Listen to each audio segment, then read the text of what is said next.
कुएं की चुड़ैल। हेलो दोस्तों, आपके सब्सक्रिप्शन की हमें बहुत जरूरत है। प्लीज सब्सक्राइब जरूर करें।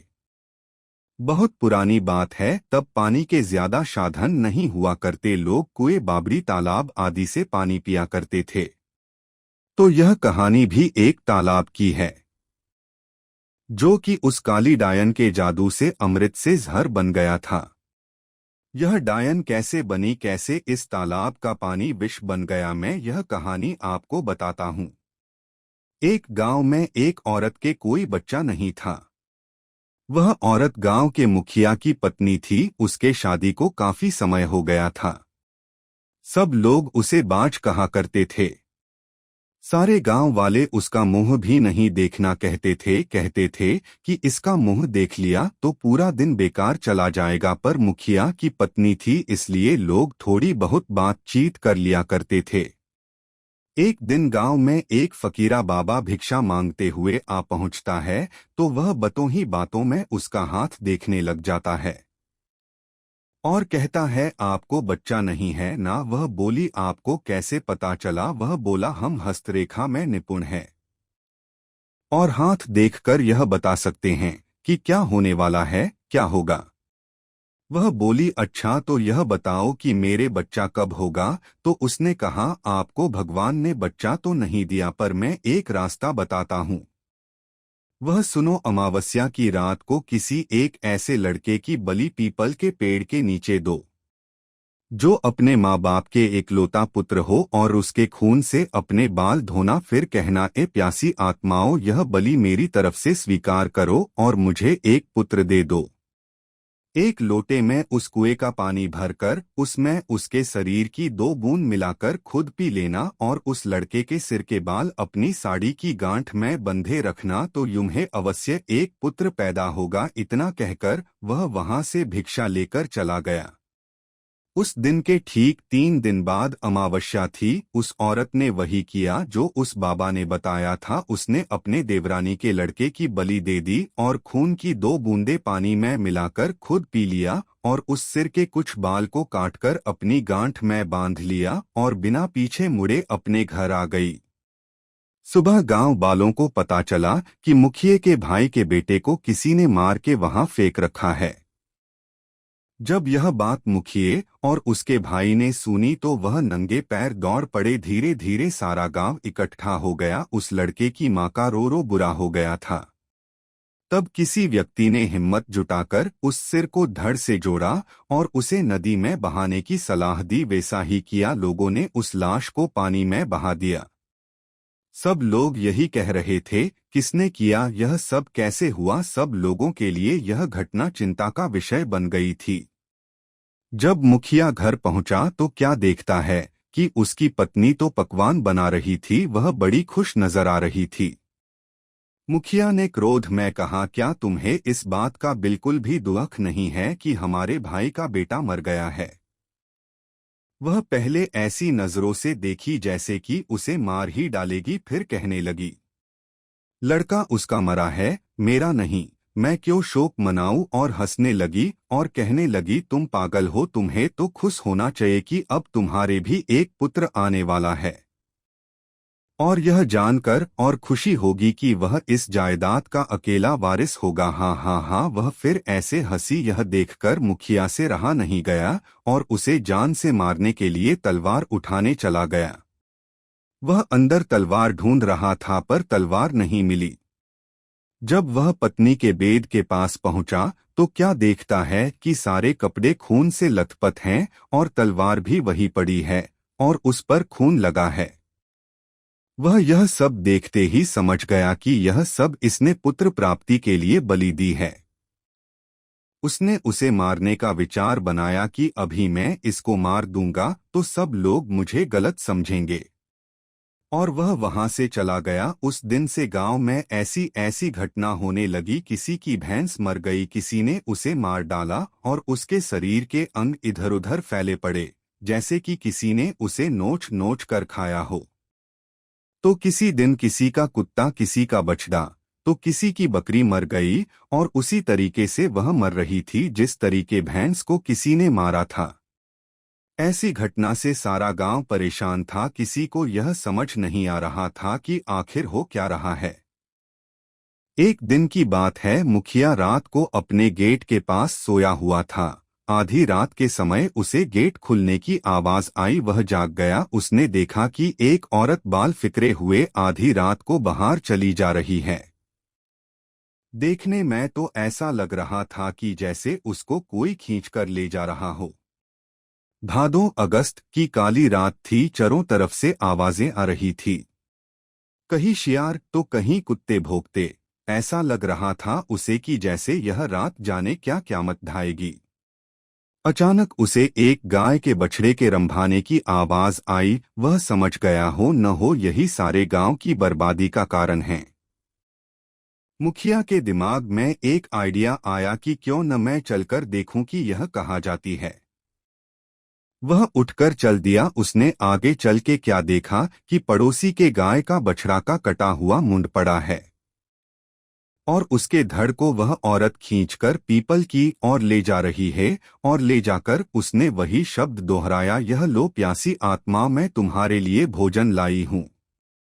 मुखिया यह सब नीम के पेड़ से छुपकर देख रहा था।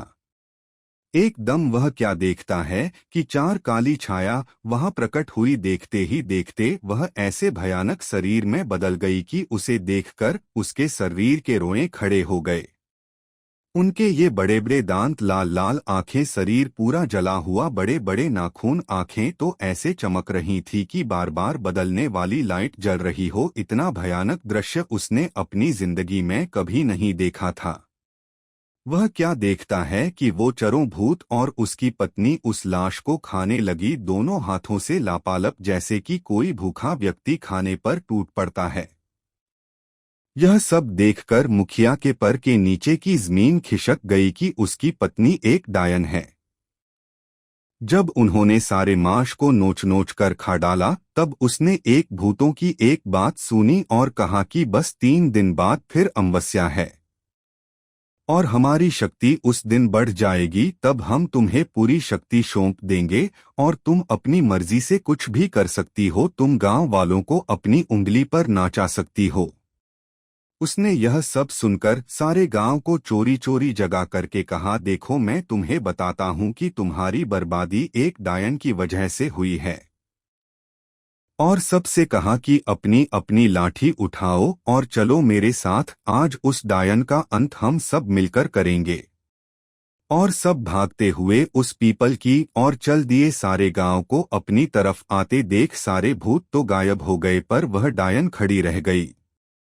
मुखिया की पत्नी को इस हालत में देखकर सारे गांव वालों के तो होश उड़ गए और वह रुक गए। मुखिया ने कहा, खड़े क्यों रह गए? यह तुम्हारी मालकिन नहीं, डायन है, डायन। और यह बोलते हुए सब उसे लाठियों से मारने लगे। वह अपनी जान बचाकर भागी और भागते हुए उस कुएं में जा गिरी। उसकी साड़ी ऊपर अटक गई और वह चिल्लाने लगी, बचाओ बचाओ। सारे गांव नव कहा, इसे सजा अपने आप मिलेगी, लटकी रहने दो इसे। वह चिल्लाती रही, सारे लोग उसका यह तमाशा देख रहे थे। वह चीखती रही, चिल्लाती रही, मुझे ऊपर निकालो, मुझे पानी पिलाओ। पर किसी ने उसकी सहायता नहीं की, पर वो बार बार यही बोलती रही कि मैं तुम सब गांव वालों को बर्बाद कर दूंगी। एक एक को मैंने पानी के लिए नहीं तरसाया तो मेरा नाम भी काली डायन नहीं, यही नाम दिया है तुमने मुझे, मैं तुम्हें छोड़ूंगी नहीं। 2 दिन तक उसकी लाश यूं ही लटकती रही। तीसरे दिन अमावस्या थी। उस दिन की रात के बाद उस लाश का पता नहीं चला कि कहाँ गई उसकी लाश, जबकि कुआं बिल्कुल सूखा था। उस बात को काफी टाइम हो चुका था, लोग उसके बारे में भूल चुके थे। कुछ दिन बाद ऐसी ऐसी खबर सुनने में मिली कि उस कुएं से आवाजें आती है। कभी वही बात सुनाई पड़ती कि मैं तुम लोगों को पानी के लिए तड़पा दूंगी, और कभी रात में मंत्रों की आवाजें आती। लोग उस राज को समझ रहे थे कि उसका जब तक शरीर नहीं जल जाता तब तक उसकी आत्मा भटकती रहेगी। कुछ दिनों बाद गांव के कुएं का अचानक पानी सूख गया तो वो लोग परेशान हो गए। कुछ दिनों बाद क्या देखते हैं कि जिस कुएं में वह मारी थी वह पानी से भर गया है। यह आश्चर्य देखते हुए कुछ लोगों ने कहा, क्या पता है कि उसी ने यह सब किया हो। कुछ लोग कह रहे थे कि उस बात को बहुत समय हो गया है, अब वो यहाँ कहाँ राखी है, और कहाँ चलो पानी इसी से खींच के पिया करेंगे। सुबह जब कुछ लोगों ने कहा, चलकर पानी खींचते हैं।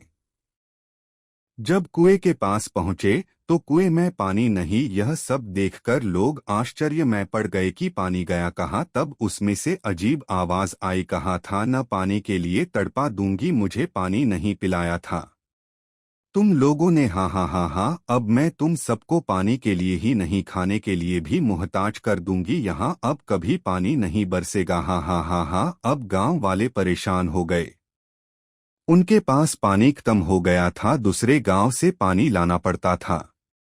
पानी न बरसने के कारण वह कुआं भी सूखने लगा। तब उस गांव के मुखिया ने भी उन्हें पानी भरने के लिए मन कर दिया और कहा, तुमने जो किया है उसके लिए हम क्यों दुख झेलें, जाओ अब उसे भुगतो। कभी कुएं में पानी आ जाता तो कभी नहीं। जब गांव वाले प्यास से परेशान हो गए तो कुछ लोग ने उससे पानी खींच लिया और उसे जैसे ही पिया तो उसका शरीर पूरी तरह सड़ गया। किसी को चर्म रोग हो गया, किसी के हाथ पैर गलना शुरू हो गए। यह भयानक दृश्य देखकर और लोगों ने तो उसे छुआ तक नहीं। अब गांव वालों की बुरी दशा हो गई। सब लोग भगवान को याद करने लगे हैं, भगवान यह सब किस जन्म के पापों की सजा दे रहा है तू। बस चारों तरह हाहाकार मच गई। उस दिन से गांव में तो जैसे मातम सा छा गया हो। दूसरे दिन सुबह में उस गांव से एक बाबा आता हुआ नजर आया। सफेद वस्त्र, माथे पे तिलक, हाथ में कमंडल, एक हाथ में माला, बस राम का नाम लेते हुए चले आ रहे थे। सब गांव वालों ने उस बाबा को आते देख सब लोग उनके चरणों में गिर पड़े और कहने लगे, बाबा हमें इस संकट से बचा लो।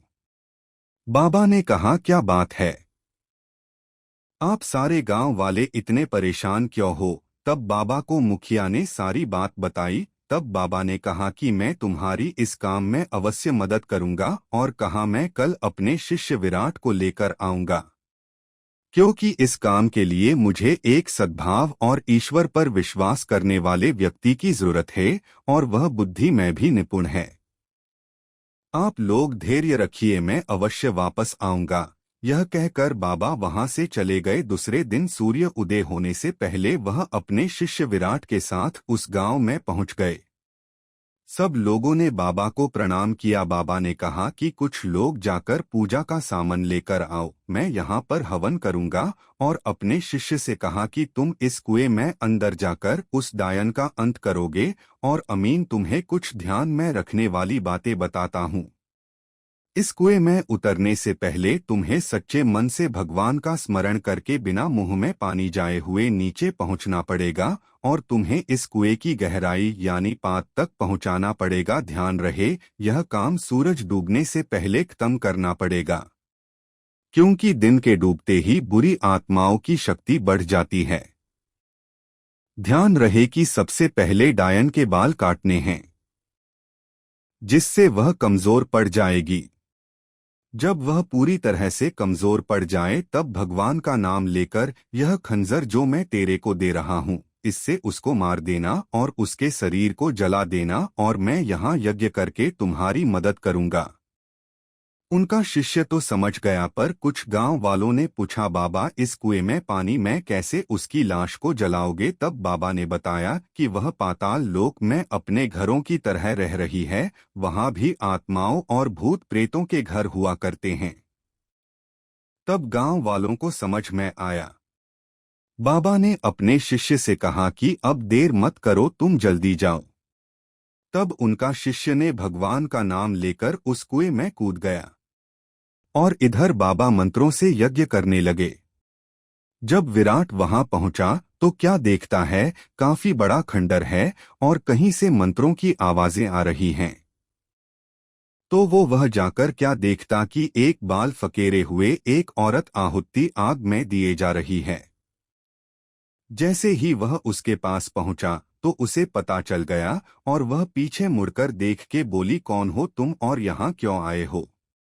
वह बोला, मैं विराट हूँ और गांव वालों की तरफ से मैं तुम्हें यहाँ मारने के लिए आया हूँ।